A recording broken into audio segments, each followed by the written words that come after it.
from Las Vegas, it's theCUBE, covering AWS reInvent 2018. Brought to you by Amazon Web Services, Intel, and their ecosystem partners. And welcome back here on theCUBE, along with Justin Warren. I'm John Walls, and now we're joined by Peter Nichol, who's the CEO of Instaclustr. Peter, good to see you this morning, sir. Thank you very much, John. And Todd Greene, CEO of PubNubs. Good to see you. Good morning, Todd. Good morning. First off, let's just talk about what the two of you guys do, or specifically what Instaclustr does and PubNubs. Peter, if you would. Yeah, so basically at a high level, what Instaclustr does is we help customers to build applications that have to scale massively in a reliable way. Massive scale means terabytes or petabytes of data, or even more. Reliability means the application has got to be up and running all of the time. And the way we do that is we focus on technologies in the data layer, and we allow companies to essentially outsource the management of those technologies to us. So they can focus on building their application, which is what they do best, and we focus on taking a lot of the complexity away, which is helping to manage the technologies in the data layer. And the technologies that we focus on are basically in the area of storage, search, messaging, and analytics. And those technologies are Cassandra for storage, Kafka for messaging, Spark for analytics, and Elasticsearch for search. And we can manage all of those technologies in any of the cloud providers, including AWS. And essentially, this allows customers to outsource that and focus on their core business. And we've got some great customers, PubNubs being one of our best customers, a hot startup in Silicon Valley, and we're really proud to have them here with us today. So Todd, if you will, give us the PubNubs story. Yeah, so PubNubs is a company that provides a global network, which is infrastructure for real-time applications. So what's a real-time application? When we started the company 6, 7 years ago, we made this realization that the world was moving from applications that sort of requested data when they needed to. You know, you pulled up social information, you wanted to see where something was, you asked a question, to ones where things were constantly moving and changing. So devices were emitting data and consuming data all the time. Uber was launching and everyone wanted to see where their taxi was now. Chat applications were getting big inside dating apps and B2B apps and B2C apps. And on top of that, IoT was exploding and people needed a way to control devices and turn lights on and off. And all the infrastructure that existed at the time didn't really address these real-time use cases. And so these companies were building that stuff themselves. So PubNubs launched this thing, we call a data stream network, but it effectively does 3 things. It allows you to connect to devices and leave an always-on connection over the internet, to deliver data bidirectionally to those devices, real-time message signaling in under a quarter of a second, and then control that data going back and forth, so being able to provide logic. And so that core infrastructure, that sort of connect, deliver, control, powers everything from Peloton exercise bikes, to Symphony investor chat applications, Athena Health, doctor, patient, nurse kinds of collaboration, and lots of IoT companies from Logitech Harmony to Samsung smart refrigerators. You know, across the board, it turns out our infrastructure has been the key to making these real-time experiences come alive. Right. So you had this moment, I mean, startups usually do, they have, you hope you do, you reach a tipping point, right, of success. Yeah. And things work great. And you hit a boiling point, in a way, you know, a few years back, to where things were working almost too well. Right. And that's how you got into Instaclustr. Tell us, give me that story if you would, or share that with our folks watching. Yeah, absolutely, you know, it's funny. I was talking to someone recently at Amazon, at AWS, who said we rarely talk to a company your size that actually is doing more traffic than AWS is. And we discovered we were doing more than twice as many messages, these control signals we talked about, around our network, more than twice as many as the world's global SMS traffic. So, you know, we were doing like close to 50 billion of these messages per day. So as you can imagine, that's not a simple infrastructure. We store that data, we process it, we route it, we do all these things. And in one of our storage layers, built on Cassandra, we were really struggling with the expertise needed to scale this thing at the ability, you know, at the size that we needed to scale it. And we hit a tipping point, you know, about 2 years ago when we realized we really needed help and we needed help immediately. Right. And we had a lot of outreach to a lot of companies, including the company themselves that had created Cassandra. But once we stumbled on Instaclustr, it was like, you know, the clouds parting, right? All of a sudden we had folks from Instaclustr on with us 24/7, helping us, you know, migrate, helping us move to a more stable and scale infrastructure. And we've had this, this ongoing relationship ever since, where we now have them managing a lot of different uses of Cassandra within PubNub. Yeah. So infrastructure is, Instaclustr is built on all of these open source technologies. You mentioned like Cassandra and Spark and Kafka. So what made you choose those technologies? What was it that was attractive about them and said, you know what, this is what we want to base our company on? Yeah, so customers are always basically looking for three things, and I think Todd summed it up very well in his business. It's basically all about scalability. If your business is successful, you want to be able to scale massively as you get more and more customers. The second thing is reliability, which means the applications have got to be always on, always up and running. And the third thing is performance, which is all about latency and speed and feed and all that type of thing. We chose Cassandra because it is one of the most popular, highly scalable databases. It's used by Apple and Netflix and big companies that have got millions of customers. So we generally pick technologies based on those three criteria. But we also focus on open source only for two reasons.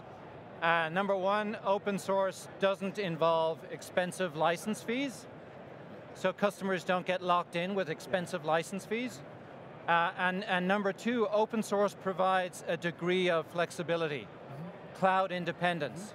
So if you don't want to be locked into a specific cloud provider, and you want to keep your options open in the future, choose open source. Okay, that's a pretty compelling sort of argument there. And certainly, I think the world has discovered that open source is totally a thing that we should all be using. I'm old enough to remember when open source was verboten and you shouldn't be using it. Yes. And now it just seems to be everywhere. Yes. So what is it about Instaclustr that makes you special though? Because open source, anyone could use it. I could go and download it for free tomorrow, so maybe I could attempt to steal PubNub's customers, steal your customers away. So clearly that's not going to be possible for me to be able to do tomorrow. What is it about Instaclustr that you've invested in this company that makes you so special that means that PubNub is able to rely on you? Right, so I think the main thing is we have 100% of our focus on operations. Not on developing proprietary IP, which we sell, which is the typical software model. We take the open source software and we actually manage it for our customers. So basically what that means is if they want to use Cassandra, they go to our website, they go to the customer portal, they choose the cloud provider they want to use, they choose the technology they want to use, what region do they want to run in, what size is their cluster, they press a button, and everything else is done behind the scenes by us. We do the provisioning, we install the software, and from that point on, we're managing it 24/7. So instead of, for example, PubNub having to build their own team for each one of these technologies, they can outsource it to us, we can do it much cheaper, and we can get them to market much faster if we're doing our job right. And it's all about the operations, so we can do it much cheaper and faster.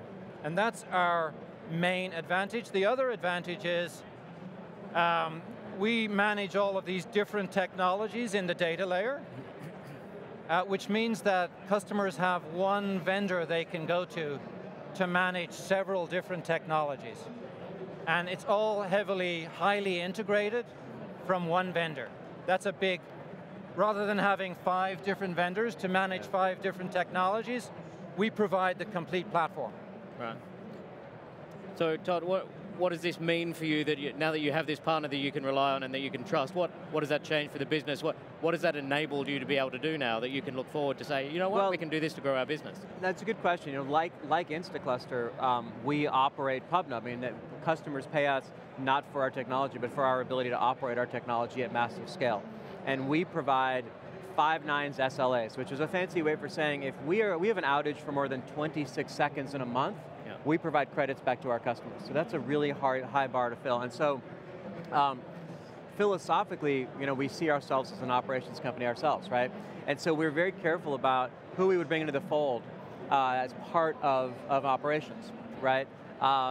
And so it has to be an organization that has the same security levels that we do, SOC 2, Type 2 compliance, has the same understandings, and philosophy around operating things at high availability. And can do it in a way that we feel like, in many ways is a part of our team, and not some vendor that we don't know how to get on the phone, not some vendor that we don't really trust, right? It has to feel like like as part of our company. And so really it's only been Instaclustr that we've been able to develop that trust around. And so it has absolutely allowed us to sort of focus on areas where we can do more innovation, right? While keeping the 5 nines SLAs, the 26 seconds minimum, maximum of issues any month. But allow us to focus a lot more on innovation and not on the things that, frankly, Instaclustr, as far as we can tell, is best in the world at, which is really operating this infrastructure, the Cassandra piece. And what do you want to take on then? You talk about innovation. If there's an area of your business, you say, all right, this is where 2019, where I want it to take us, what would that be? It's a great question. So, one of the big changes for PubNub was that we built our initial business on the backs of other startups, and it was great. I mean, we got to some level of scale by powering a lot of innovative, interesting applications that were themselves trying to be the first real-time this, and the first real-time that, and the first real-time the other thing. And then about 2 years ago, something happened, a year and a half ago. That need for real-time, for having things update in real time, inventory, prices, chat applications, moving things on a map, seeing where your trucks were, that went mainstream. And now even the largest companies in the world, if they release any kind of application, whether it's a business application or a consumer app, if it doesn't have that same real-time experience like an Uber or like a Snapchat, people kind of look at it and say, well, this feels like it was built 20 years ago, right? And so what's happened to our industry has been the moving of the need for this real-time experience into the mainstream. And that's been great for us. But it also means as we are selling to a larger and larger group of we call mainstream, larger enterprise customers, the way we package our product, the way we make it consumable by larger companies, make it easier to deploy our product, make it easier to understand, and adding features that round that out is really the core of our focus right now, is really being able to appeal to those larger companies. We already have the scale. In fact, we recently participated in an event which was the Guinness Book of Records largest online event in history. Right. And we powered the social, India for cricket, we powered the largest social interaction, over 10 million people synchronously going through our network, all in one virtual environment. So we know we can scale this thing beyond any existing sort of human need, and now it's really about making sure it's accessible to the world's largest companies. So it was cricket in India? Yes.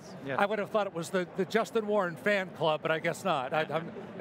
Second online, right? Yeah, there's a lot of people in India who love cricket. Yeah, and they all have mobile phones. Yes, well, gentlemen, thanks for being with us. Peter, Todd, continued success, and thanks for being here on theCUBE.